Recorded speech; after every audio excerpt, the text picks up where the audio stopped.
Hi, I'm Tony Sfana with Hillside Christmas Tree Farm. It's shearing time here, and before we do that, we're going to remove our tree trainers. Now, if you've been following along, you know that earlier this spring we went through the tops that were kind of throwing up doubles, and I used the tree rings and our tree trainers to do some branch adjustments. And now that the trees have hardened off, we're going to remove those. Now, usually I would do this just while I'm pruning. I would have a little satchel to keep the trainers and my S-clip to put the tree rings on, but I thought I'd separate that into a separate video just to show you how the trees respond to those trainers and things like that. So that's what we're gonna do. We're gonna take a quick walk through the area that I'm gonna hopefully shear today, move those things, talk about how successful it is, and you can see. So, all right, let's go. All right, so we're gonna walk down to the end of the field where we're gonna start.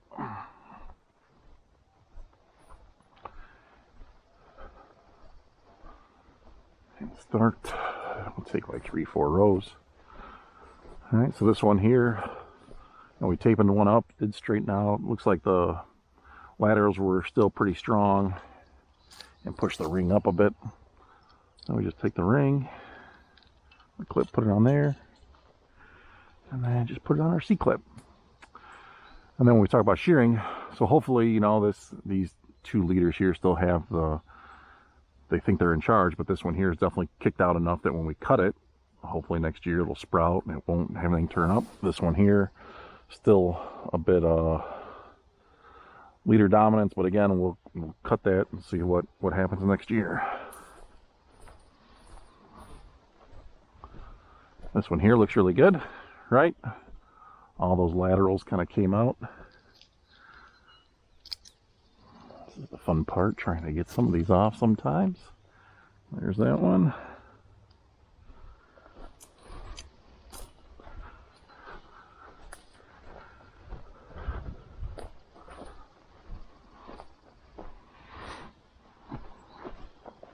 Over here, another good one. All right, the rings kind of bend with the branch strength.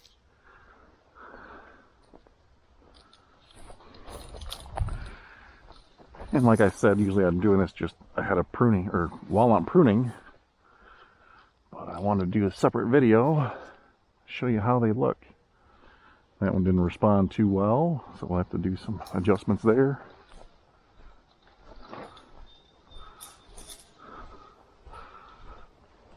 All right, here's one where I used the tree trainer. This looks really good. Take that, we'll put that in our bag.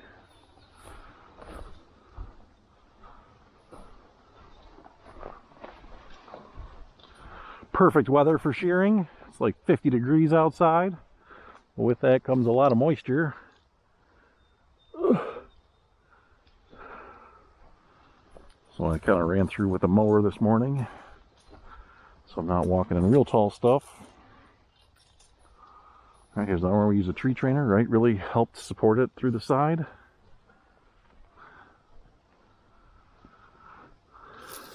You know, we see the bend where it still tried being up, but when we start shearing, we'll handle that stuff.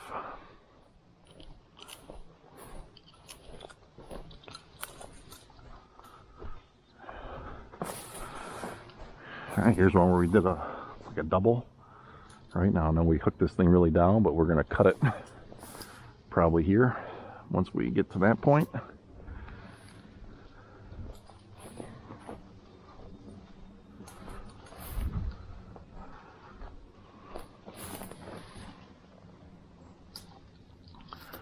I mean, overall, the tree knows what it wants to do, so we can just help it along the way.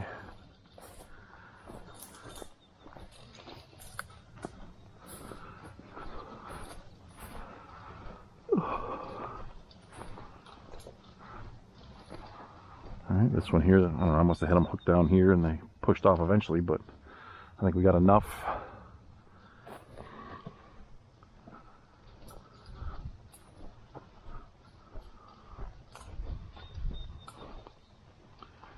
Here again, we see that we kicked it out, but they are stronger. These aren't the strongest plastic rings, but they do the job, and I think it's good enough.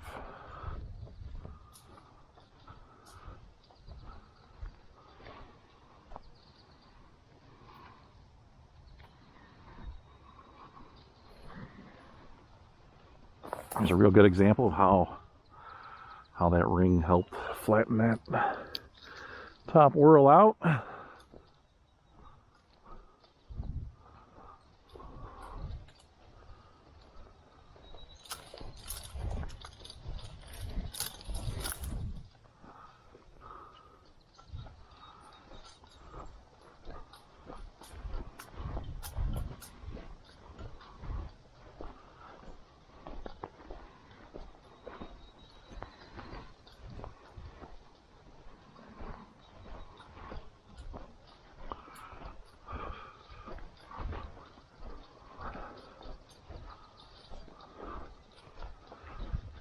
I think I mowed 2 or 3 blocks this morning, enough to start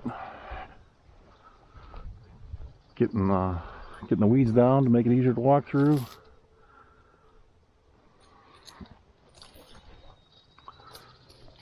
Another one we see still had some leader dominance, so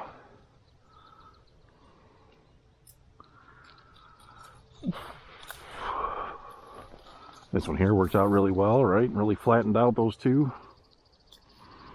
Now, I don't remember what these things looked like, but I'll put a link at the end of the video for that. So here we see this one really had the strength to bend our trainer.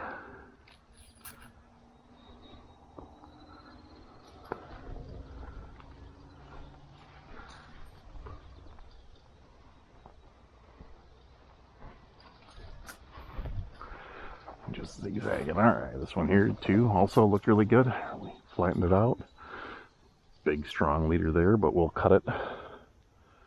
We'll cut it here, and hopefully that will keep him from continuing his path.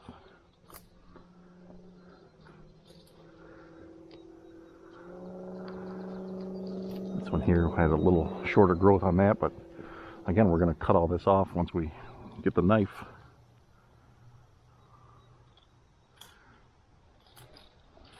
I should go make a drop. Right down and back, right? That's how many tree rings I just pulled off.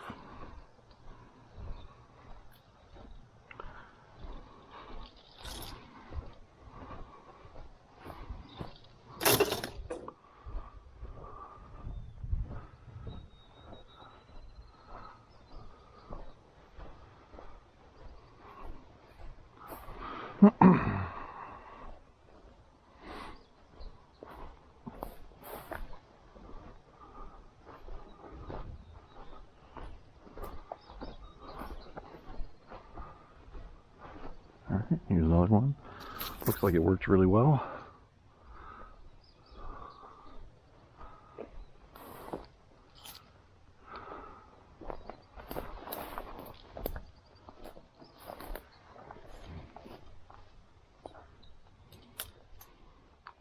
This one too, right? Look how flat that kind of turned out.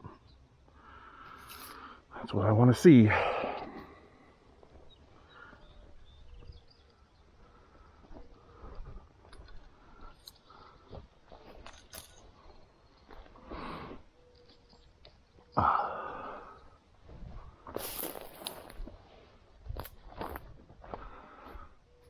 It's the same thing with the sticks. Usually we'll take those out too, but I'm not going to right now.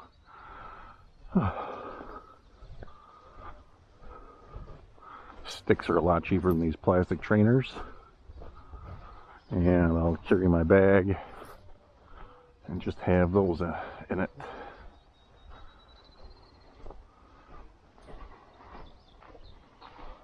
Alright, here's one I used to train on a con color. Looks like it did great. Good flat, stays, right? That's what you want to see, is that you've trained it down.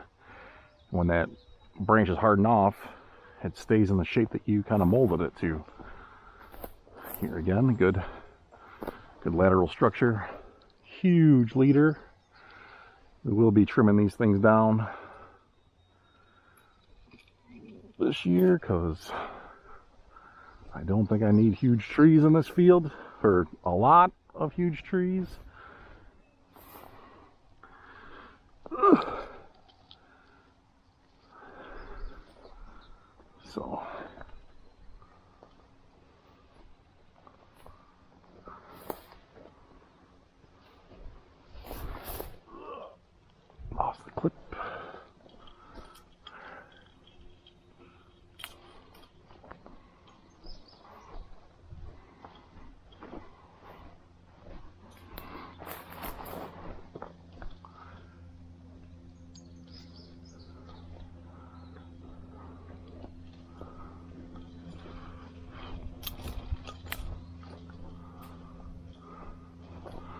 All right, there's another perfect one.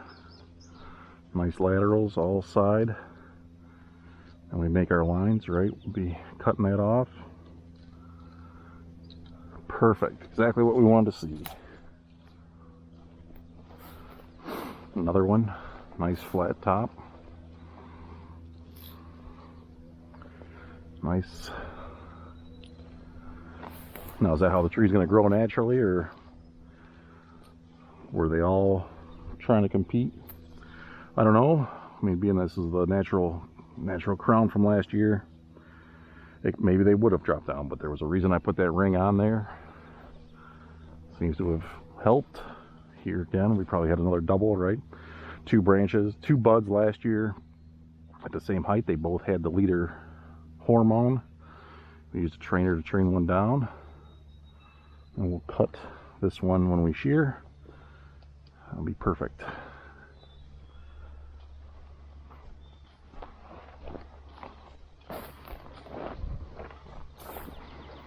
This one here I think kind of fell over, but we tried training two down. Looks like it was successful. All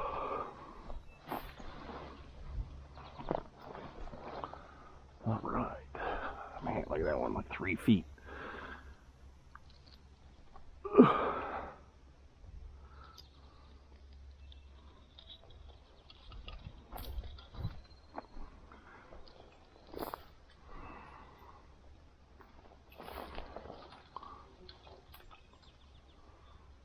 Yeah, good. All right, concolor seems to respond very well to these things too.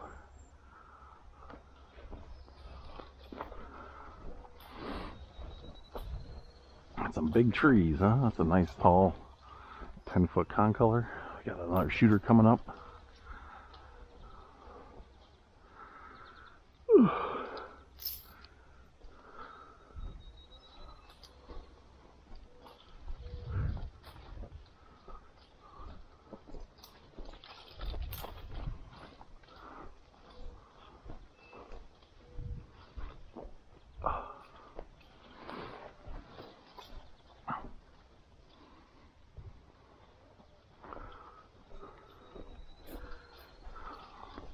So one year I didn't do this before shearing, and I thought I was really good with my knife, and I whacked a couple of them. And that's obviously just a waste, because if you break these rings, they don't support the tree correctly. So don't be lazy like I was if you use them.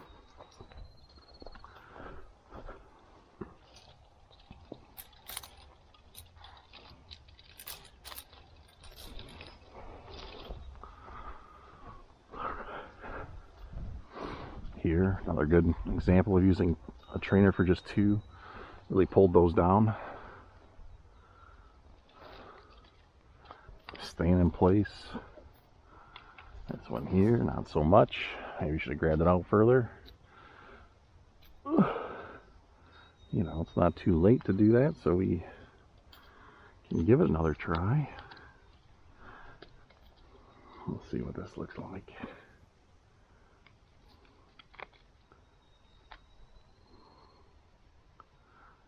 Try that. Come back in another month, and then when we trim, we'll lop it like we need to, but you know, you can still make these adjustments. We do it kind of even in February, March on those nice days for trees that didn't sell for us the previous year. Yeah, a couple more over there. We're gonna kind of wait on those because I didn't mow yet. And kind of wrap this up and move on to getting the knife.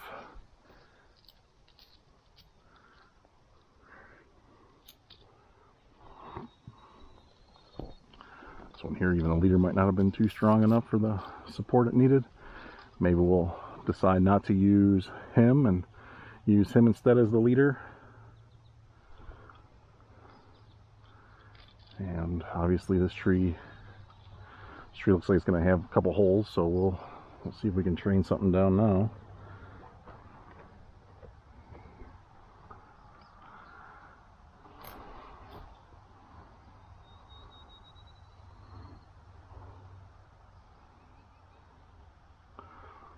like that.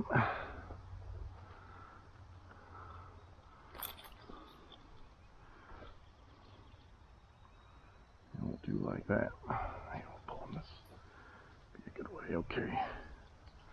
Yep. Good stuff.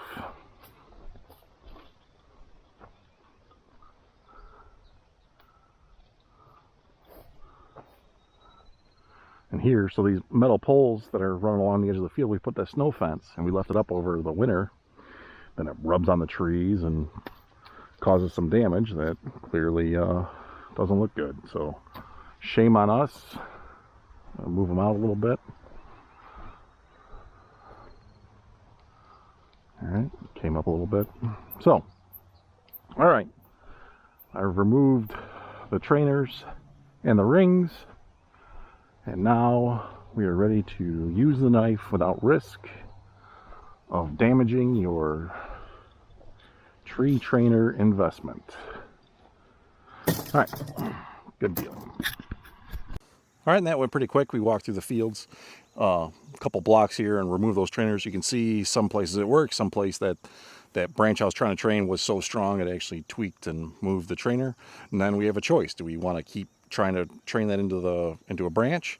There was one example of where I saw that I will probably train that one into the leader and train the other one into a branch, right? So you have some flexibility, and it's just a matter of trial, right? You look at this field and you say, oh, what's one tree, right? And again, my customers, because I run a choose and cut side, are my ultimate judges, right? So yeah, so now I can go through with a knife, no risks in hitting my stuff. And yeah, so they work out pretty well, and we did make some corrections. We left some trainers in there, and we'll come back a couple months. We'll still do the pruning and cut around those things, but we want those branches to be trained where we want them to. So we'll let them, even over winter, we'll stay there. And in my experience with some of the Koreans and things like that, they will continue to maintain where they are, right? So, all right, that does it. On the next thing, which is going to be getting the knife and start whacking. So, all right, why don't you follow along?